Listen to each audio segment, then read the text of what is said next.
थेट नाशिकमध्ये जातोय कारण त्र्यंबकेश्वरमध्ये सोसाट्याच्या वाऱ्यानं पत्रे उडालेत आणि वाऱ्यासह कोसळणाऱ्या पावसामुळे शहरातील मेन रोडवर जाणाऱ्या भाविकांच्या अंगावर घराचे पत्रे उडून पडलेत। 3 जण जखमी झाले। कालपासून सुरू असलेल्या संततधार पावसामुळे ही दुर्घटना घडली आहे। एका गंभीर जखमी भाविकाला नाशिक जिल्हा रुग्णालयात हलवण्यात आलंय आणि या भयावह घटनेचा सीसीटीव्ही व्हिडिओही समोर आलाय, ज्यामुळे परिसरात एकच खळबळ उडाली आहे। वाऱ्याने पत्रे उडालेत आणि यात 3 नागरिक गंभीर जखमी झालेत।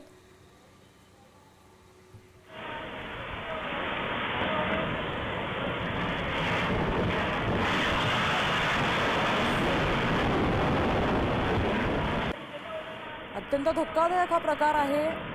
पाऊस जोरदार नाशिकमध्ये बरसताना अशी घटना समोर येते। वाऱ्यानं पत्रे उडून 3 नागरिकांवर पडलेत आणि त्यामुळे नागरिक जखमी झालेत। सध्या त्यांचा उपचार जिल्हा रुग्णालयात सुरू आहे।